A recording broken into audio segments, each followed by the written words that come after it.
کاک محەممەدتان ڕڤەردی میوانمە لێرە لە نێو کوردی ئەڵمانیا کوردی زۆر هەن کە ینی دەڵێن کوردین کار دەکەن لە ڕووی ئەکادمیەوە لە زۆر ڕووی دیکەوە بەڵام ڕەنگە هەموو ئەوانەیە کە کار دەکەن شتێکی هاوبەشیان کە هەبێ ئەوەیە کە کاک محەممەد دەناسن ساڵانی دوور درێژ لە نێو سیاسەتی ئەڵمانیادا بۆ پەرلەمانتار بۆ لە هەرێمی هێسن سەرۆکی جواکی کوردی بووە کوردیشە گمایندا و تاوەکو ئێستاش بە بەردەوامی کار لەسەر ئەوە دەکا کە دیاسپۆرای کوردی زۆرتر لە 1 ملیۆن کورد لێرە لە ئەڵمانیا کاریگەرێکی گەورەتریان هەبێ. کاک محەممەد تو گەلێکی بخێراتی سەرچاوە ڕاستی پرسیارە ئەس بێژم پرسیارە هەری باش بۆ دەستپێکی ئەوە ئەم بزانە بن دوان 3 ساڵاندا 3 ساڵن بوری کورد وەکو سازیان کوردی لەڤەر چ کارکردنەک و باشتر در ناو سیاست ئەڵمانیدا جێخۆ بگرن دا ئەمنها ئەنجامان هەڵبژارتناندا ببینن. هونزانن دیرۆکە دیاسپۆرا کوردی پچێک کەڤنارە یعنی 6 ساڵ زیدەترە و هێژمارە گۆ 2 میلیۆنە ئەم دەبێژن تقریبا بەرکی 2 میلیۆن زیدەترن کورد لە ئەڵمانیا دژین یعنی ئیستاتیکێک ڕسمی نینە ڕقامێک ڕسمی لێ گۆر زانە بوونامە لێ کورد هەر بەشێن جوواکێدا بەڕاستی هەنە خویا دەکەن یعنی کوردبوون بەرێ وەختاک و کارکەرێن ji Bakurê Kurdistanê hatin salên dawiyan şêstî da Kurdbûn ferî dikirin digot em Kurdin ji ber ku qeda xebûn nedixwestin hevalê wanê Tirk bizarbin ew Kurdin lê Kurdbûn bûye niha marqek nava ciwana da ev gelek ciyê şanaziyê birastî em kêxweşin ku ciwanên me bi alên xwe bi sembolên Kurdî di sosyal medyada di civakê da xweşanî didin û qata jiyanê da zî di siyasetê da di kar da xuya dikin ev hilbijartinakî pêşiya me da zî em zanin em ê serxeber din gelek kandîdatên esil Kurd hene Kurd hene em hêvî dikin serkevin ciwanên me hîn zî siyasetê da jîr bin û serkeftî bin. Awayeke rêxistin karê rêxistinê kar bû hate kirin diwan 3 salan da çukî dizanim we gelek kar kirin dixwazim li ser vê çendê em biaxive. Belê yani di nava civaka Kurd li Almanya û dezgehên Kurdî komelên Kurdî hemiyan da yani ez karim sernavê me xeber din me gelek qîmet daye qeddir daye ku Kurd têkevin partiyên demokratîk siyasetê bikin di 5-6 salên dawiyê me projeyek gelek dewlemend pêk anîn ku projeyê demokrasiyê ciwanên Kurd 18 heta 20 çend salî fêrî dezgehên demokrasiyê bibin şertên demokrasiyê bibin û têkevin siyasetê teşvîq gelek mihîm e jî projeke mezin yani proje dewleta Almanya finanse kir projeyê civaka Kurd me 15 ciwanên Kurd gihîştin nava 5 sala da serkeftîne me hêvî dikin di civaka xwe da zî serkeftî bin û di siyasetê da zî sê çarek aktif niha ketine nava siyasetê birastî gelek girîng e ku ciwanên me bibin namzet têkevin partiye endamên partiya bin û bi nasnama xwe. Wate 15 ciwan we bi bername amade kirin ku biçin nav siyaseta Almanî. Belê çima 15? Yani gor wê projê 15 bû hêjman dawiyê ket 16 lê em hêvî dikin projeyê wek wê hîn zî pêşkevin yani hîn zêde bin wek nimûne ez dibêjim lê em gelek qîmet didin ku keçûn xortên Kurda nava siyasetê da kevin ême bi nava Komîta Rêverbira Civaka Kurda nîvî zêdetir endamên partiyên demokratîk in ji çep bigire heta ji partiya Sosyal Demokrat, Kesk û Liberal û Partiya Konservatîv an zî muhafezekar CDU endamê hemû partiyê hene. Endamin û wa jî peywendên gelek baş digel serkirdeyên wan partiyan hene wên kesên yekem Newroza sala borî we ahengek çêkirbû yek kesên ku niha dibêjin di beşê Ormendê Almanya li wê derê bû û gelek dostane jî diaxift. Niha dizanim gelek Kurd dixwazin bizanibin. Ew ku gerek dengê xwe bidin yani roja yekşemê dengê xwe bidin. Hinek ditirsin li Friedrich Mersna ya yekîtiya Kristyanan لي او هاتي نوروزي وهون بير اخفتنا وقال يدنجي اخفتنا بوما كردا باشا كوميرس ببا شاورمندي المانيا يعني كردنجي خوب دنا سيدو يعني جبوما باشا نباشا جيك دن هون زانن ام روشك دا دجين ديمقراسي لألمانيا ولا أوروبا خطر دا براستي بارتيك نجات برس وك AFD دنگی خو گلک زده کرنه سر پولیتیکا دجمناتیا دجی بیانیا تقریبا گور ساستیک صدی 20 رای بستیدن گلک زده او حکومتك حتانا هبو 3 سال و نيف دا براستي سوسيال ديمقراط بارتيا كسكا و بارتيا ليبرالا بيك هات يعني قور روشة جيهاني شر اوكراينا وروسيا كريزا آبوري قالك تشت باش چه نكرن خلق بين راضي بو بارتيا خريستيان ديمقراط سيدي و بارتيا هوالاوي CS و بارتيا هيري خورتن يعني گور استاتستیک دبیجن صدی سید آن نابینا صدی 28 و 35 تی گوهرتن اما روزا یک شی می ببینن يعني احتمالك مزن شاورمندن ألمانيا 4 سال پیشیا ما اوی فریدریک مرز به و خویایک کواليسيونك ای وره پیک وره به سوسیال دموکراتا حال حاضر گلک کس حمولاتی نرازی نبراستی دبین کواليسيونا مزن عن جروزي کواليسيون نباشه لی آلترناتیفک دنزی نینه جبرکو آلترناتیف AFD وازی نابه گرک نبه پارتیا کسکا بلکی بس نکه لی CS و دیجی کواليسيونا گل پارتیا کسکایه لی ابی بنرن لی صدی نوت آن زیدتر شاورمند فریدریک مرز تنی نهات بو نوروزا پار خبردانه گلک باش کر سروکا پارتیا سوسیال دموکراسی هات بو مساجا پارتیا کسکا بی ویدیوی گیشت ما برپرسیار پارتیا لیبرال فرای دموکراتن اوزی هات بون همو پارتیین دموکراتیک آلمانیا د نوروزا دا بشتار بون راسته واتا اوکو من دسپیک تجی پرسی نها ام دبینن کو هدی پارتیان آلمانیا پارتیان مزن گرینگیا کردان نتني دهنده داد بينن كل روشلاتا نافينن قال لك بلنغازن ظلم لوان هاتي كرن او المانيا دنا ودنجي واجي مزنا وصالحاتي هدينا بله يعني 2 مليون حمولاتي كرد زيدنا و نيفي وان حمولاتي المانيا يعني بوتنسيالك مزنا يعني مديت حاضريه هالبجارتن اذا هن بارتيين ديمقراطيك برنامج آخر به کردی وشان پارتیا لیبرال فرای دموکراتن و پارتیا کسکازی برنامه مواندید لیگلک پارتی دن زی به سلوگان خون بله پارتی انچب پارتی دن زی به سلوگان کردی مثل پلاکات دادید و کاندیدات وانزی براسی رنگینه پردینگینه و چقدر چیزی هجمارا کردا و کاندیدات پارتی جدا زیاده دبه افزی دولمندیه هیوی دکم دوی هلوجارتنی دا هجمارا کاندیداتن ای کرد ایک تکون پارلمنتوی زیده ببه اون وکزانن او 3 سالین بهوری دا گروه پارلمنتوی کردا و آلمانا پیکات جیانا کردی لآلمانیا نابوی گروه گلک چالاک بود ده پروگرام آوان ده هبو که ای سال دیسانه بچن کردستان سردانا باشوری کردستان بکه ليجبر كل بجارتن تي از هيفي ديكم اف بروغرام ولا دوام كريتي بيشتي البجارتن برب بايزه بجا تبحثي بربجيرا كاك محمد استخوازم قال لك بكرتي نافي بربجيرا باش مدا بينري ماجي بزانبن اگر هاو كرانيش ميارمتي ما بدن با جرافيك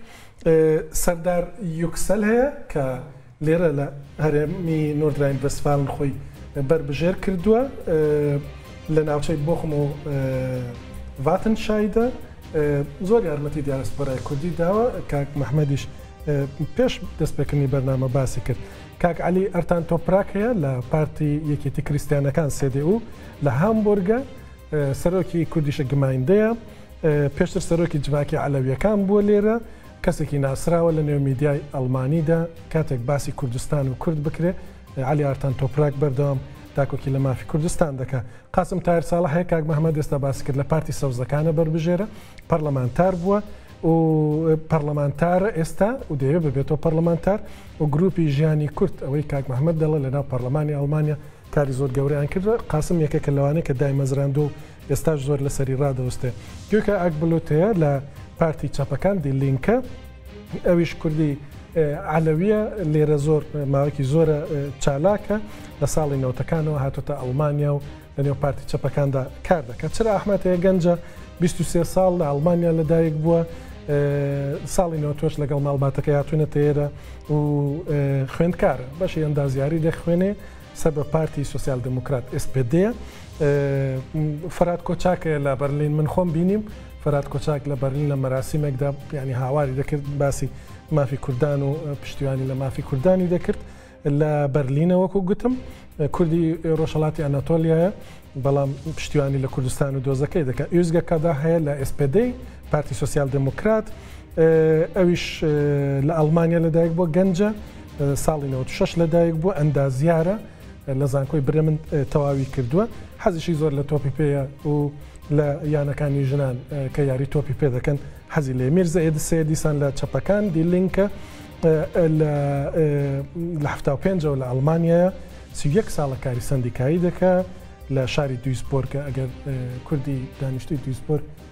بزانن بیرتان نەچێت دەنگی بدەن. هەمزە ئاتیلگەن هەیە لە پارتی سوسیال دموکرات SPD تەمەنی 30 ساڵە هوتێل و لە هوتێلیژی کردووە کافەی هەیە و نیوز فیچەرێکشتان لەسەری دیت لەسەر ژیانی لە ناوچەی نۆردن هامە بیرتان نەچێ دەنگی بدەنێ. دیار ئاکیۆ هەیە ئەویش دیسان لە پارتی چەپەکانە دیلینکە زۆر گەنجە ساڵی 99 لەدایک بووە ساڵی 2007 یەکێک لە گەنجترین یان گەنجترین کەس بووە کە لە ئەڵمانیا خۆی بربژێر کردو بۆ پۆستێکی گەورە ئەندازیاری خوێندو لە زانکۆی ئاخن بەناوبانگە لە ئەڵمانیا کە زانکۆیەکی باشە کەواتە و کوڕە کوردەمان زیرەکە ماراڵ کوهستانیتان بینی کەمێک پێشستا بربژێری سەرەکی سەرۆکی پارتی ڤۆلتە پارتێکی سەرنجڕاکێشە لە هەموو ئەوروپا مۆدلێکی نوێی حیزبایەتی کردنە لە ئەوروپا ساڵی 91 لەدایک بووە زۆر گەنجە ئەندامی ئەنجومەنی شارەوانی ویست بادنە ئەندازیاری بینەسازیە و لە هەمووی گرنگتریش کوردی خوراسانە کوردی خوراسان دەزانین کە کوردایەتەکەیان زۆر تایبەت و زۆر تۆخە. اینجا حوسێن کەنان ئایدن هەیە کە زۆر لە کۆنەوە لە نێو سیاسەتی ئەڵمانیادا ناسراوە بربژێری چەپەکانە دەگوترێ یەکێکە لە دامەزرێنەرانی پارتی دیلینکە چونکە پێشتر ئەو پارتە نەبوو لە ساڵانی دوور و درێژ لە نێو سیاسەتی ئەڵمانیدا بووە و پێشتر پەرلەمانتاریش بووە لە پەرلەمانی فیدراڵی ئەڵمانیا. کاک محەممەد ئەو ناون کو من نها بەحثکردن 12 ناون و بینەرژی یەک بێک ئەو کەسێک و بخوازە دەنگی خۆ بدەتەوان ئەو دیتن تەخمین دەکەی چەند ژوان بربژێران بگەژنە پەرلەمانتوێ یعنی سێ گارانتینە لێ چار هێوی دکم 5 ببە باشە یعنی سەردار یوکسێل ji bo xwe şansevê baş e serdar wekwanî zivan dûr û dirêj li Nordrhein-Westfalen endamê parlament bû karê hêja kir li bo xwe kandîdat e Tahir Salehzî karê gelek baş kir bi rastî avakirina grûpa parlamentera jiyana Kurd li Almanya karê sereke wiya meşand balîkariya me û parlamenterê din Gökay Akbulut zî endamê vê grûpê ye şansê wê zê ye wek anî zivan partiya çep mirî bû berê vê sê hefte bin 4% bû rêyê xwe zêde kirine nizarim çawa bû niha gor 7% şansê wê heye têkeve hevalê min Alî Ertan serokî Civaka Kurd li Almanya ji Partiya Christian Demokrat hêza heftemîn da ye ez serkeftinê jê ra dixwazim lê Xalim Merazî şansê wê baş e yani Volt gor 4% e însanên sempatîkin bi rastî ez dereng pê hesiyam ku eslê wê Kurd ez gelekê xweşim û gelek kandîdatê din hene ئەلمان لەسەر باخ باسەوازی بکەم یعنی ئەوزیش بۆمە گەلە گرنگن جارێکدن وێرن هەلبژارتن و خەباتە وی کارێوی گروپە پەرلەمێنتەرەدا پشتکردیامە بکەم. کاک محەممەد تشتێک هەیە دەبێژن گەلێک هەنە کوردن و نابێژن ئەم کوردن. نا بۆ مەژی چونکی مە لێکۆلین کردە مە پرسیار کردە و واژی بەڕاستی گەلک ئەفکاریە مەکردە بە تایبەتی بویێرن وەسادە گەلک ئەفکاریە مە دەکەن لەڤەر گەلک سپاس کو ئەم بزانبن کی کوردەکی نەکوردە گەلک نابێژن. دەبا و زێدەتری 12 کەسان بن ئەوێک و بەربژێرن سەدی سەد ئەف هێژمار هین زێدەیە بەلکی 15 بە بەلکی زی 20 من هێوی دکن چەند حەبێ دنزی پشتی هەلبژارتنێ هاتن هەلبژارتن ئەم بزان و کنژکنە چونکو هینکەس هەنە دە پارتیا سۆسیال دەموکرات ئەنزی پارتیا کەسکا پاشراوێ وان تورکیە ji Bakurê Kurdistanê hatine qismekwan asîmle bûne em ê piştra fêrî bibin. Dibe sürprîza bibînin ne lê hêjmar em gelekî xweşin ku hêzmara Kurda zêde dibe û Kurd xwedî ji navê xwe û ji nasnama xwe ra xwedî dertên ew ciyê şanaziyê kêfxweşî ye. Gelek kesene dizanim goyê xwe dene te li Almanya name dibîsin. Gerek roja yekşemê دیاسپۆرەیە کوردی لەڤەر چ بکە چاوە دەنگ بدە چ بکە؟ دیاسپۆرا کوردی بڕاستی ئاکتیڤ هەرە سەر ساندغێز هەر هەلبژارتنێ دەنگێ خۆ بدە ئەو مافێک شەرتی دەموکراسیە مافێ هەموەڵاتیە ji ber ku wexta em bixwazin bi dengê xwe partiyê ku jîrin kandîdatێk em jê hez dikin werin hilbijartin girîng e em rêya xwe bidin wan û xeteriya dijî demokrasiyê berderkevin û dijî wê derkevin. Ez hêvî dikim kesên esil Kurd rêya zêde bistînin hemwelatiyê me biçin sandiqê ez rengî partiya nabêjim navê wan zî nabêjin dengî xwe bidin kandîdatên Kurda û dostê me hene hevalê me hene ew zî werin hilbijartin. Ez dixwazim sê çareka bi nav bikim rastî gelek karên xewatên baş kirine. Mesela Max Lux ji partiya Keska ew zî boxumê kandîdat e peryoda heta niha birastî karê hêja kir rezolûsyona komkujiya Yezîdiya karê sereke wê meşan serdana Kurdistanê kir carek du car her tim derî wê ji me ra vekirî bû. Gerek bû îşev hevfevînawî belav be lê dem nema. Heval heme Christo de Vries ji partiya Hristiyan Demokrat Sêdî û ji Hamburgê kandîdat e rêza siyemîn da ye ew ê car di were hilbijartin ê wê garantiye kesek gelek hêjaya û jîr em hêvî dikin û di romala me daxift avakirina hikûmeta Nuh da postek bistîne bibe ştat sekreter ew ê alîkariya me penabera zî bike civaka me zî bike û projeyên ji bo Kurdistanê zî ê alîkar bi nava Partiya Sosyal Demokrata da Partiya Keska Partiya Çep kesên hêja hene ez hêvî dikim ew kesên hêjayê esil Alman werin hilbijartin bibin parlamenter û piştgirtî civaka me û bi Kurdistanê ra û bi daxwazên me bikin. Rast gelek spas Kak Mehmet tan rêverdî ku tu li gel me bûyî gelek spas wekî dibêjin gelek tişt zelaltir bûn bi baweriya min bo bînera jî ew ê ku li virin li Almanya bi taybetî ku çawa dengê xwe bidin dengê xwe bidin kê û wê rewş çawa bibe.